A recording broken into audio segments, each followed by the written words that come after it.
Thank you for your time. Please feel free to continue eating.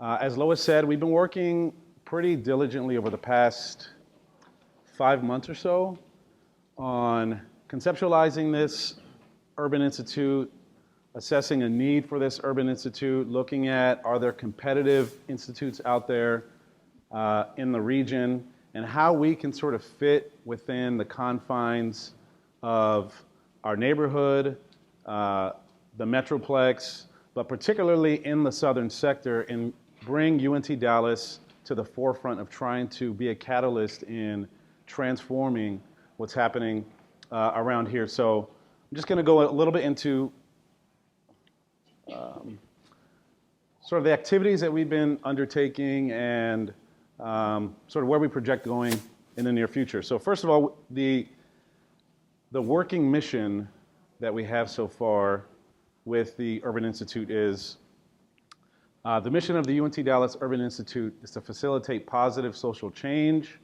and citizen development in Dallas's southern sector through research, service, and education initiatives reflective of community values and needs. And that's just sort of a baseline of where we see this institute fitting so far.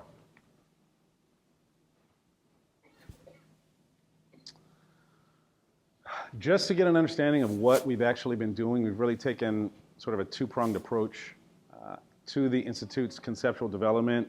We've done a lot of work outside of the university, as Dr. Becker mentioned, just trying to get an idea within the community of how an institute might be able to impact the things that any organization or municipality actually does now in order to better serve the community. So as you can see, we've met with a wide range and a diversified body of organizations. And I can email this PowerPoint, so don't feel like you have to write everything down if you don't get to it. We met with UTEP. I met with them about 2 months ago at the Center for Civic Engagement. They undertake many of the activities that this institute plans on doing, but they're primarily student-focused and getting students involved in community activities. We had a nice meeting with the Dallas Mayor's Office in May. They came because they wanted to get an understanding of not only what the university is doing, but how this institute might be able to help them in the things that they do on a regular basis. We met with City Square, a very powerful and prominent nonprofit organization just south of downtown. They provide a wide variety of social services, from a food pantry to sort of job training, so on and so forth. So we met with them and sort of discussed these institute ideas as well. The Dallas Zoo, Habitat for Humanity, an organization called Two Winds.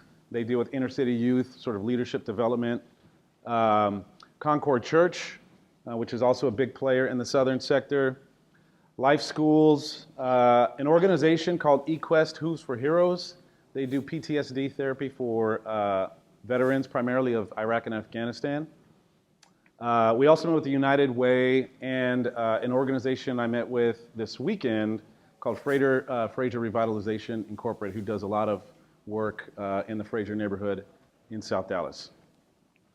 Also, as Dr. Becker mentioned, we met at one point during the summer with a number of faculty just to try to let them know, here's what the Institute's about, but to try to assess sort of our internal capacity, what people have been doing, what faculty members have been doing in the community thus far, so we can get an understanding of really what we're good at and how we can translate these skills, our expertise, towards this end of fulfilling the Institute's mission. So a number of people were there, and I really appreciate it. We had people from history, criminal justice, sociology, HSML, public leadership, of course. Dr. Schlager from CPI was there. Urban studies, education, counseling, political science, and public health. And if I forgot you, I apologize. So over the course of this environmental scan, if you will, sort of looking outside the university and inside, there are a number of sort of highlights or themes that emerged from these meetings. One of the common themes was Grow South. How many of us are familiar with Grow South and the city's sort of initiative to focus on southern sector development? Yes. If you're not, just a brief overview. Mike Rawlings, I believe it was about 4 years ago, put out a plan to focus on development south of downtown. One of the statistics that he uses is that south of downtown has over maybe 60% of the city's landmass, but only 15% of its tax base. Okay, so he sort of identified this as something that was that needed to be improved. So he developed this initiative called Grow South. What we learned over these discussions is that many people within the community feel that it is primarily either politically driven or economically focused. So that while it does focus on trying to lure major corporations or companies to the southern sector, it may not focus on sort of ancillary community-related development, and that these sort of indicators get neglected. Okay, so some of these organizations say, well, this is a good focus, but what about other issues related to southern sector development besides economics? What is the city doing towards that end? Another comment came up saying, aside from economics, is there a master plan that exists for this Grow South development? What direction are we going? What strategies are being used? And what is the overall outcome that we hope to arrive at over the course of this Grow South? And again, this idea of beyond economic development, how can we develop a sense of community, right? Any urban issues sort of would be under the purview of the Institute, from crime, housing, homelessness, transportation, hunger, childcare, employment or underemployment for that matter, education, and this can be K through 12, or even we are an institute of higher education, so access to higher education, public health, and again, veterans issues also might be something that we want to focus at and look at.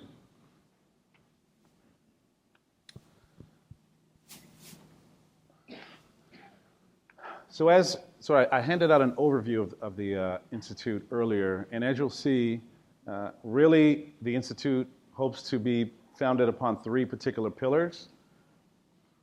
The first pillar is research, and being an institute, of course, of higher education, this is pretty intuitive, and this should be one of our core functions within the Institute. But one of the ways that we like to look at this sort of function of research is almost non-traditional in that certainly we want our research that is conducted through the Institute to have an academic impact, and all of us are familiar with that. We write in journals to produce, to send to our respected field journals to do what we're supposed to do as academics in this field. A great example of this would be something Dr. Constance Lacey published in 2012, which was an article entitled Preparing Human Service Professionals Lifting the Veil, which was in the National Journal of Urban Education and Practice. This was a very interesting piece because it entailed going into the community, conducting focus groups to try to assess, it was in Oak Cliff, is that correct? Oak Cliff Gardens, and to try to assess what are sort of issues that are facing the community on a regular basis, okay? The interesting part about that was you sort of intended to look for one thing and sort of other themes emerged that weren't so obvious when she first went into it, but ultimately she came out of this with an understanding of what that particular community needed and produced that research for a journal as we're all accustomed to doing. Now, we also want this to have social impact, which a lot of the work that Dr. Lacey also engages in that we want any type of research that the Institute engages in to have the ability for faculty to conduct research and utilize it for practical application in the community. So if we are conducting these sort of needs assessments, we conduct these focus groups, we conduct these program evaluations of any maybe nonprofit, like the Dallas Zoo, for example, they came to us and said, you know what? We need people to look at our programs and evaluate them because we don't know if our programs are having any impact at all in the community, but we don't have the capacity to do that. right? They don't have people who are trained in the art of research in the Dallas Zoo to do that. So how can we help them through our research? So we want our research to have a direct social impact on what happens in the southern sector. So we can do things such as needs assessments or social service evaluations in neighborhoods to look at things such as transportation, again, housing, safety, employment, education, and then make recommendations for subsequent either partnerships or programs to be developed, identify organizations that might be able to work together, put together plans for organizations that currently exist, and say, hey, here you go. Okay, that's going to have that sort of social or practical impact. And I think one thing that is important to mention here is that all of the programs that we currently have at UNT Dallas can fit within the social context. Okay? Any program that we have, whether it's communications or urban studies or Spanish, right? They can have an impact in the community to help in some way.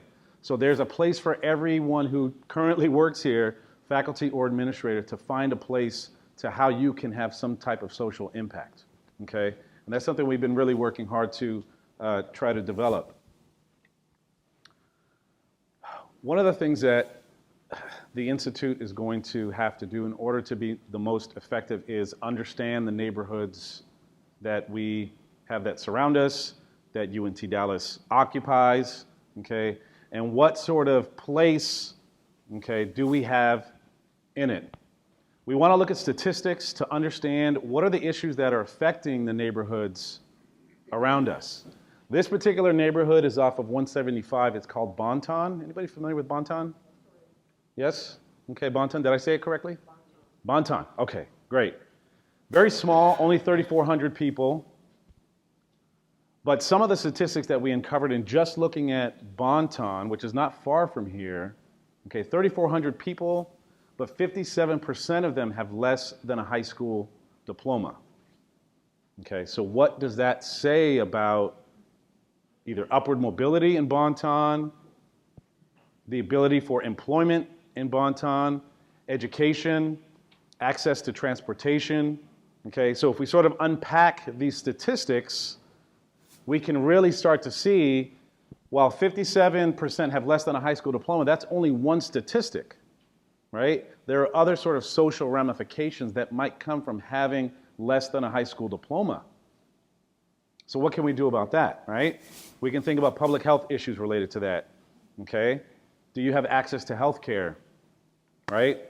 45% live below the poverty level, and again, issues related to hunger, transportation, childcare, all of these things now become important just by looking at this one statistic. But we can't make assumptions that because either 57 or 45% and these statistics tell us something, we need to go find out what this means, right? We have to find out in some methodical way that we all are trained to do in some way, what do these statistics mean and what can we do about it from a research perspective, okay?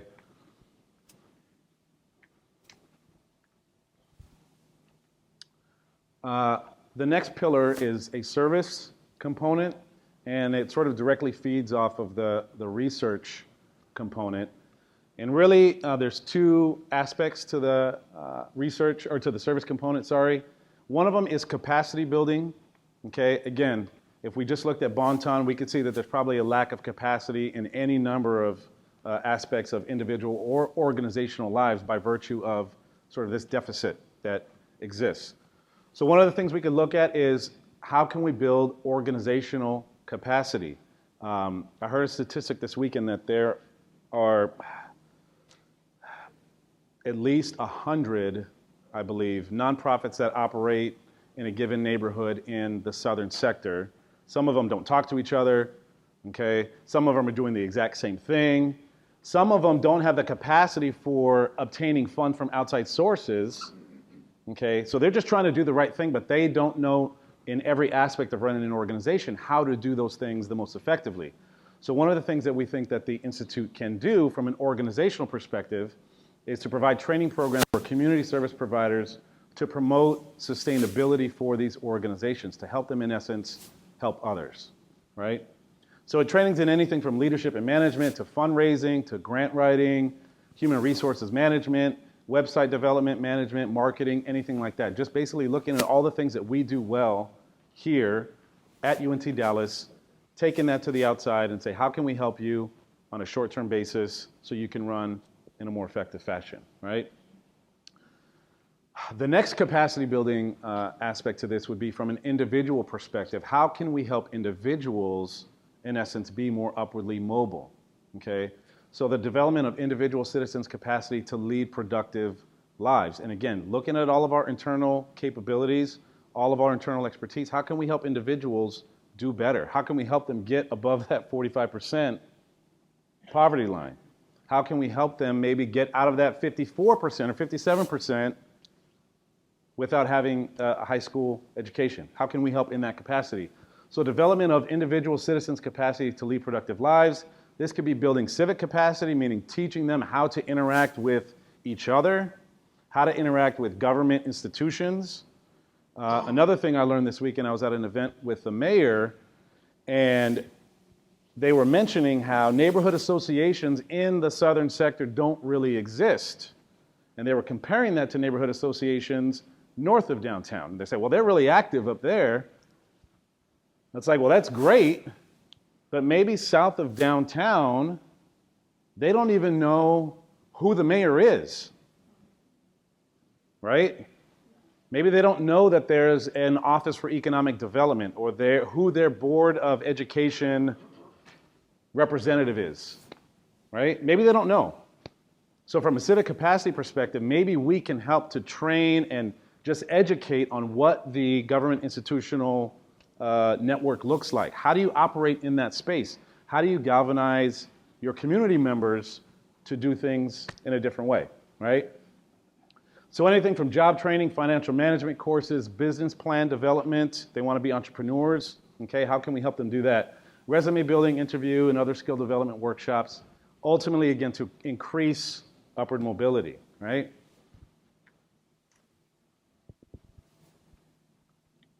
The next one would be sort of the traditional service within universities that is often offered. How can we get our students involved, okay, in the community? I know that we've had a great push as of late for sort of experiential learning, service learning, volunteer opportunities, and this institute would also help our current institutional capabilities to get our students in those spaces that they need ultimately to provide service, but to get experience in places and spaces where they can also develop their own career goals as well. But it's almost like a 2-for-1 in that aspect. The last pillar would be an education pillar, and when we say education, we mean sort of creating an awareness in the community about any given issue. So as of now, we have 2 primary components to the education pillar. One is a project that Levi Davis, I'm sure all of us have heard about Levi's interviews that he's been conducting with various Dallas leaders over the past year or so, correct? And other archives that he's been given. Okay, so he has a series of archives that already exist, but he also is continually expanding this archive by conducting interviews with Dallas leaders such as Herb Keller of Southwest Airlines and other people who have been influential over the course of Dallas's recent history, let's say about 50 years. So he has been compiling this, but the point of doing this is so we can have this archive to utilize it to understand where Dallas has sort of come from over time, but also using this historical component to figure out how do we address problems going forward. So we want to have sort of a forum both in video, but also to have access to these leaders to have regular forums to discuss these types of issues, whether it's economic development or anything of that nature, about how we can sort of move forward using past lessons. The last thing with respect to education is a forum we want to organize called Urban Innovation.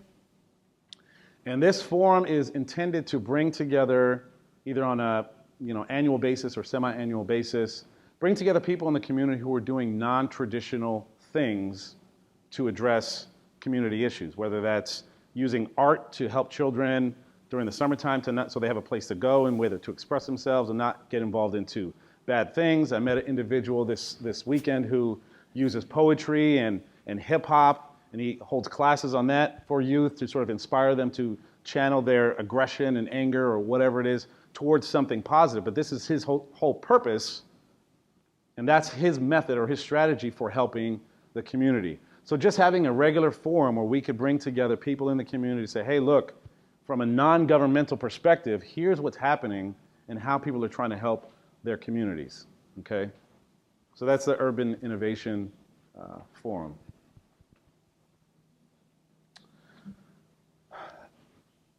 Just to get the Urban Institute sort of off and running, we have been working on developing sort of a pilot project to show what the Institute's plans are, show what its capabilities are, show what it can do.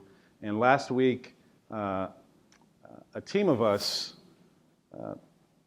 thought about an idea with the YMCA, which is off of Ledbetter, not too far from here. I spoke with the vice president of operations there, who came to me to discuss his strategic plan, and they're redeveloping it at this time. And so he's just trying to figure out, what does the Y do well? What are things that we can work on? How is the Y's visibility? How do you think of it in your mind? What does our brand look like? What is the future of the southern sector of Dallas? What does it look like to you? And I'm like, well, this is all great. I'm glad that you came to me to ask, but number one, I don't use the Y services. And number two, I don't live in these neighborhoods, so I couldn't necessarily tell you from a firsthand perspective what the Y should be doing, okay?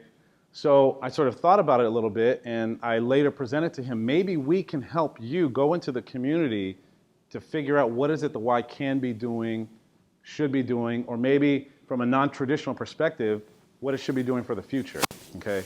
So this sort of pilot project will use both the research and service pillars to help the YMCA, three of them in particular, the Moreland, the Oak Cliff, and the Lake West family branches, to sort of understand their communities and to develop the strategic plan that's more reflective of not just opinion, right, but actual people's assessed values and needs. So from this, we're going to use a mixed method study, both focus groups and surveys, to go into communities and figure out what's going on, how is the Y serving you, so on and so forth.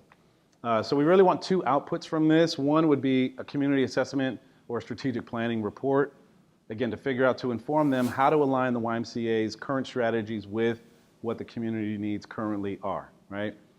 The other thing would be to identify the YMCA's internal capacity as it currently stands. What do you guys do now? What do you do well? What might you be needing internally?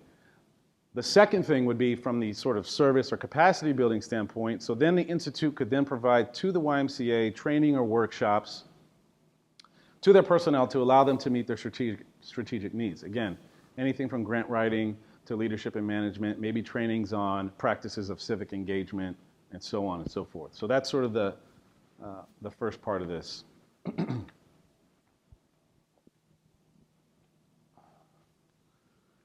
Another project that the team identified, and I think it's going to have some value to not just the community, but decision makers within the community, such as the city of Dallas. Again, at this event I was at this weekend, one of the things that the mayor talked about is that in the southern sector, they're having a problem with neighborhood associations. Either they don't exist or they're ineffective, okay, and they're just not very active in terms of coming to the city and letting them know how they can be involved, okay? So in essence, it's this idea that there's a civic culture deficit, right? So the Institute itself could do a comparative study of neighborhood associations or districts from around the United States and the institutional powers that any of these districts or neighborhood associations have within the institutional confines of that particular city. Some neighborhood associations have policy-making or advisory power to city council. They say, look, nothing is going to move to the city council unless the neighborhood association okays it first. We don't have that here, okay? Neighborhood associations, if you have one, great. If you don't, oh well. Some cities have it where it's mandated that no policy can be put in place until a neighborhood says yes, okay? So it'd be interesting for us to figure out what cities that might have similar demographics to the southern sector, what cities have these neighborhood associations or districts, what powers do they have, and how can we inform our leaders about maybe alternative models for neighborhood associations moving forward, okay? So again, we want to assess neighborhood associations in the Dallas Southern sector, sort of look more broadly at the national level, okay? And identify institutional weaknesses in Dallas's policy and decision-making processes, assess current neighborhood associations, again, in terms of their activity, in terms of their capacity, and in terms of the either formalized power they have or informal power that they have. But ultimately, through this study, we would like to say, okay, well, here are the issues. How can we help to build civic capacity given what we have found in these neighborhoods? How can we help, okay? And maybe identify community building workshops and so on and so forth, all right? Here's a map of Grow South as it currently stands. As you can see, there's some holes there in the coverage, right? So they have these very focused areas that they want to focus on, and we happen to be in the education corridor, right? But again, there are other areas within this sort of Grow South map that we think that we can have some impact on, and even within those identified strategic areas as well. But I think this map is very telling in terms of how we can fit into this context to try to provide some assistance.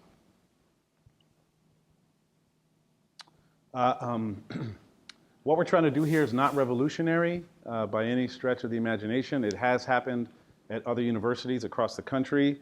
San Francisco State, which is a very liberal city, of course, their institute was very active in the community and still is. Within San Francisco State, they provided assistance in public housing redevelopments, and they facilitate discourse between city residents and city agencies. So they're sort of that buffer in terms of information, maybe even in terms of trust between citizens and the city. The University of Pennsylvania Center for Community Partnerships, again, they do a lot of the same things with local schools and working on a program in particular called Volunteers in Public Service. So we're going to sort of add to this list of universities that believe that they have a responsibility in the communities that they operate to not only educate the students who attend the university, but to have some impact on the lives of the people around these neighborhoods and in these communities, okay? And that's sort of the core belief of both of these here. That's it. Any questions? Any comments? Yeah. Okay, go ahead. First, I think bringing an institute is a great idea. Sweet. But a lot of the things that you mentioned we're doing here already. Yes. So I think that there needs to be a partnership within our university to help this particular institute get off. Absolutely. Uh-huh. My second thing is when we say southern sector, Yep. are we talking about the southern sector of the city of Dallas, or are we talking about the county? Southern sector as referred to as south of downtown. So that might even include DeSoto, Lancaster, Cedar Hill, south of downtown. Yeah. And the other thing is, I think that we have to remember that many of the neighborhoods here in the southern sector, particularly Oak Cliff, are very old. Mm-hmm. And so there is a difference between a neighborhood association and a homeowners association. Absolutely. So many of us who live here in Oak Cliff, which is where I live, create our own homeowners or neighborhood association. Mm-hmm. We don't have a homeowners association, but we do have a neighborhood association. Yes. So many of the neighborhoods here, where you think there may not be a homeowners association, there is a neighborhood association. So I'd like to clarify that because there are a number of neighborhood associations here in the Oak Cliff. Yes. And We should be creating the neighborhood or help create neighborhood associations, not homeowners. yeah. As those are developer driven. Yes, yes. Yeah. That's the problem. I don't think that the Institute has any interest in homeowners associations. nor does the city necessarily. Their identification is the, Because across the boundaries of developers. So yes, yes. What, go ahead. Last thing is discussions. Now, we have just recently began to have discussions here for our southern sector of Dallas, here at UNT Dallas, that we call the kitchen table. And we have what we call a kitchen table. We started once a year, now we're starting twice a year, where we bring our constituents, faith-based institutions, nonprofits, all these different people where we come together and we discuss what we can do better here in the southern sector to make sure that we're on top of things. And so we're having one in September, actually. September the 12th, we're having one, it's called Saving Our Sons. We're looking at all of the things that are happening here in this, in the country period, and how we in the Dallas area and the southern sector can combat some of those things. So we're having one here September the 12th. We had one in January and February. So we're having them twice a year. what's it called? Saving Our Sons. It's called a kitchen table. And we're having September the 12th. Is it open? Yes, we're open to everyone. And we've had really great turnouts, and a lot of you may or may not know about it, but that is happening here. And so we want to make sure that that you just know that we are doing some things that we can help in making this Urban Institute really very effective. Absolutely, and let me address your first point. The meeting that was held in July was in part to do exactly what you said, to identify what current faculty members are engaged in these types of activities as it stands now, so that we can get an understanding of what's going on, what's working, and how we can sort of really consolidate all of this in one direction, so there is awareness about things like that you're doing. Does that make sense? So that is part of, so it was not an idea that, oh, none of this is happening around campus, now we're going to start. We're well aware that there are many faculty members who engage in these types of activities on an ongoing basis. So that was what the meeting in July was about, to try to figure these things out. Moving forward, we want to continue that effort so we can help to support any of those initiatives that you're doing and make them as big as you need and want them to be, but also to present other opportunities and access, because the Urban Institute's mission will be to do that on a regular basis, because clearly you have other things to do as a faculty member as well, such as teach and so on and so forth. Does that make sense? Yes, no? I guess for me, Uh-huh. listening to this, it appears as if there is this disconnect between what we're doing here at the university and what you're doing. Because I would think that if you know that this is happening, and this is, whenever you're having these meetings, you take this to the mayor and say, these are the things that we're doing at UNT Dallas. We're already having this discussion. How do we make it bigger? How can we get the word out to inform our southern sector that these things are going on, and you have to care enough to attend to come. So here's what we're doing. Here are the days. So my whole thing would be making sure that you're connecting with us and what we're doing, so that you can take it back to them, and so that they can spread the word, because they have the resources to do so. Yes. Constance, go ahead. So to build on that, Yeah. two statements and a question. Go ahead. One statement is the neighborhood association. Yeah. You talked about the research that was done at Oak Cliff Gardens. A neighborhood association was developed out of that. Awesome. Yeah. And then conducting that research at Bonton. I think there needs to be a concerted effort to make that happen. Again, we don't have to reinvent the wheel. Right. I'm hoping that you're looking at just what faculty want to get on board. Yeah, absolutely. To help duplicate that. Absolutely. Yeah. And then the second thing is, much to what Dr. Washington was saying, we have another one where community engagement day. We talked about the nonprofits. We have over 9,600 nonprofits between Dallas and Fort Worth. Right. And so one of our efforts is to bring them on campus to have that discussion again. So for those of you who want to participate in that, that's in November. That's November 6th and 7th. And I think that the thing is we've got to bring the connection, the and so what. So I think my third question is, what is the and so what? And so what do you want us to do? And so what does this look like moving forward? The and so what from the faculty perspective? Yes. The institute is only going to go as far as the faculty will take it, if that makes sense, right?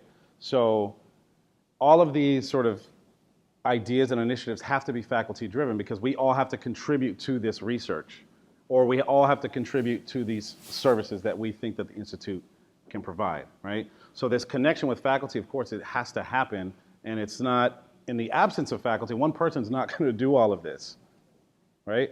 It's impossible, clearly. So the Institute is to use the faculty expertise.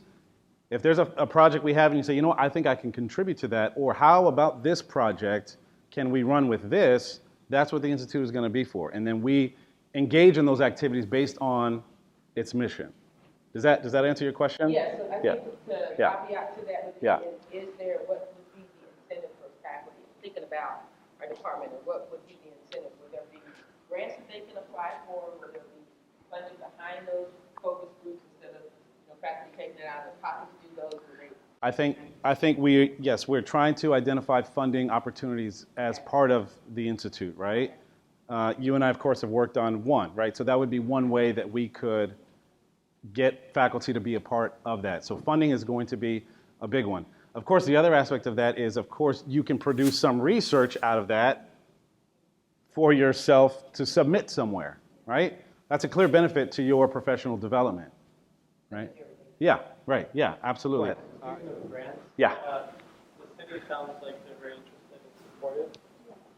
Is there any money that they've set aside to encourage some of the institute to conduct research? We're still having those discussions to try to figure those things out. And that's really the point Yeah. of today Yeah. is, to find out what kind of things people are interested in.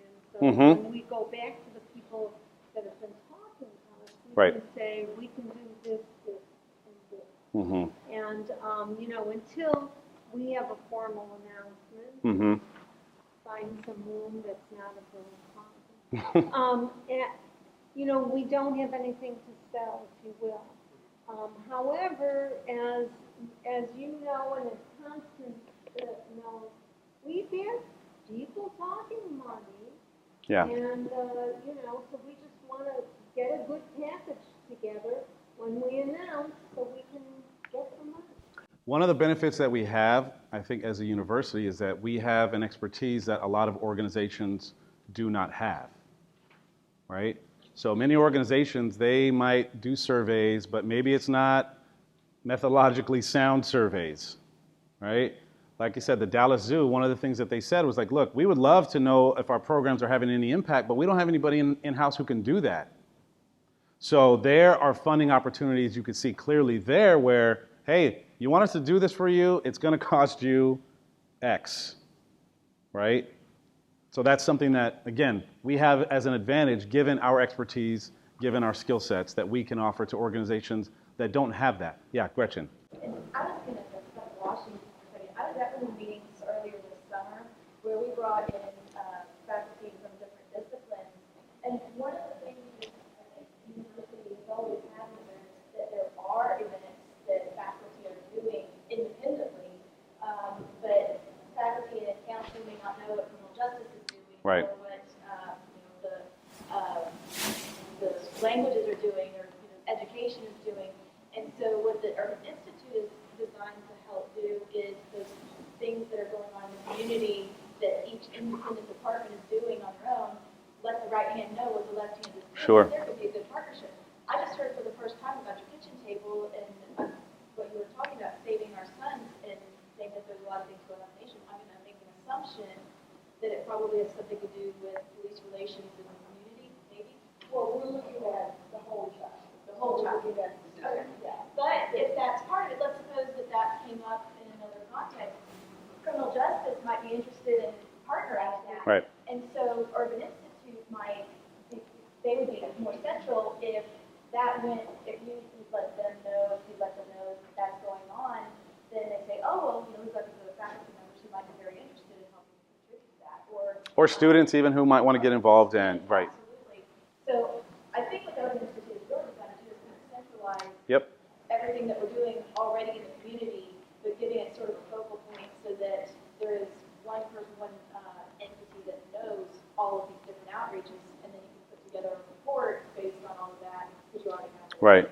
And to identify additional, whatever's not faculty members aren't currently doing, we could also identify additional ventures to.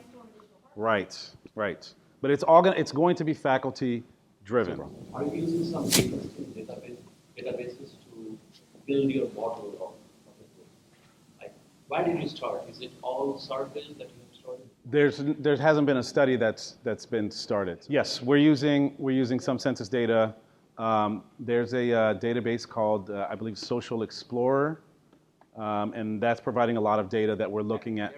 Yeah, right. And that's going to be another one of the foundations, is identifying this data to figure out where should we be focused on in terms of trying to help, and where and what aspects should we be helping given this data. Yeah, absolutely. What kind of method of communication do you think would be beneficial for you and the rest of the faculty? Yeah, those types of things we have to still figure out. Again, this has all just been sort of the scanning and information gathering portion of this institute's development.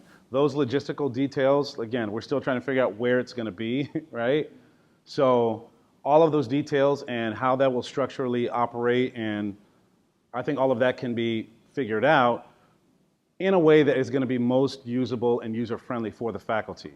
I've been at many, many universities where faculty have enormous knowledge base, and each one is doing their own thing, but they never really bring that knowledge to bear to solve problems that are real in Right. the community. This is such a novel idea, and the fact that we have such a great faculty, so tied in already, and I think that piece you just mentioned about harnessing how people can communicate Yeah. and with you, and I think that's the key that's missing in so many different organizations. One other thing, there is something called the Carnegie Engaged Campus. Okay. Designation, and there are Yeah, I've heard of this. rules about how Yes. you become an engaged campus, but many of the features that you're talking about would lend itself to becoming an engaged campus. Right. Right. And then long term down the line, I could see that maybe UNT Dallas would have its own journal. Sure. Articles and house and host other metropolitan and urban universities that have this interest and bring them here to big meetings, or this is a great kernel of beginning here. Absolutely, and I think that universities that you're mentioning, a lot of it that becomes part of their identity, right? Exactly. And so part of their identity is community embedded. Right. So we want that to be part of what we are, just even in part given our geographical location, given the students who attend this university, given our demographics, that is going to be a part of this identity that the university attempts to forge moving forward, that it is engaged in communities beyond just bringing students here, teaching them and sending them on their way, right? Again, it's based on a bigger idea of social responsibility that I think, in talking. Many of us here. Yeah, absolutely, yeah. Some of us maybe came here Mm-hmm. because we had this desire to change the world. Sure, yeah. Yeah, agreed. I live in Oak Cliff and I love it. Great. Like I've always been in Oak Cliff. Just think, if you did Yeah. have such a place where we could all say, I know of this going on, Uh-huh. I would put in there. There is a town hall meeting tonight at the Thurgood Marshall Right. Recreation Center, north on Hampton, before you get to Loop 12. Yep. We do use neighborhood organizations heavily in Oak Cliff. Mm-hmm. And I would add, once upon a time, if you go to the City of Dallas website, you could find the lead resident, they don't call it resident, of the neighborhood association. Mm-hmm. I used to be on that list of mine. But that is how a lot of information gets communicated. They love to go to the town hall meetings. Right. 200 people there sometimes. And I know of a friend who basically has started a Feed Oak Cliff initiative. They meet every Thursday at the movies. Right. So it's a place to add things that are going on. Yeah, absolutely. And so, again, it's this idea of informing and giving people and making them aware. And we know Oak Cliff is probably, they have some of the strongest neighborhood associations, correct? Yeah. And there's. Find those leaders who go to movies any day of the week, Monday through Friday. They are sitting at the table. There are about 20 of them. They meet there every day. Well, well then, Larry, we don't need to find an office. There you go. Perfect. I'll put that on my list. One Yeah. issue, Yeah. you know, I see everything from the point of view of Latino and international cultures. So there is a website called the Okay. DFWinternational.org, and all the research is up there about, we have like 240 languages spoken in Dallas and all these different groups. Yeah. Each language group and culture has its own organization. So if you're from Guanajuato, you know, there's the Guanajuato Asociación Cultural, for example. And many students in Dallas, I was at a meeting yesterday, 40% of the students in Dallas, maybe more, come from homes where English isn't even spoken. Right. So this whole language and cultural diversity piece, I didn't see it up there as an individual concern, but trying to bridge gaps, and our campus being African American and Hispanic, somehow the multicultural piece and how you integrate folks and get them involved and engaged and work with people who don't speak the language. Right. Because the mayor thinks he's helping, but, you know, he's the great Anglo-white father. These people don't even know anything He's about helping him. my property values in the North Oak Cliff. Right. What else, I don't know. But to your point, right, and to reiterate the fact that this is going to have to largely be faculty driven, right? So faculty who use their expertise, who know certain, enclaves in different parts of the community, they can come and say, hey, look, we should maybe think about this. And then we push forward our resources in that given direction, right? So, one faculty member is not going to know everything everyone's doing. They're going to have to sort of bring it to the table and say, hey, look, this is something we could think about, and let's move forward with that. Yeah. Or if you want to get involved, and we talk about creating a workshop for the community, what would be the process? That just contact you, or? Yeah, I think once we get up and running, that would probably be the best way, and then we'll devise some way to start knocking some things out. I know you and I have talked a little bit about doing. Yeah, and so I think that'll be the best way, and we'll figure out again who else can work on that, and we can again send out blasts, say, look, Dr. Flores is thinking about this. Would you like to contribute somehow, and go from there? Yeah. Larry has been working with Best Southwest leadership. And in fact, they came to campus. I think they wanted to use a room, and maybe somebody could come talk to them. And they started meeting with Larry, and they really turned over the whole professional development piece of Best Southwest to Larry. And that's part of the process of what is it that people want. And he hears it a lot.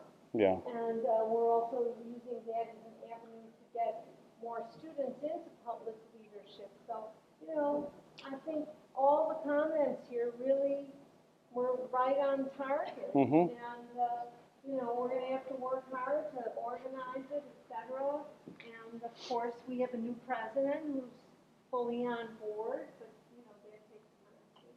And in any case, I'm very excited about it. I really think it's a way for us to magnify the things we're already doing and pick strategically the things we're going to do as we move forward. Now, can we thank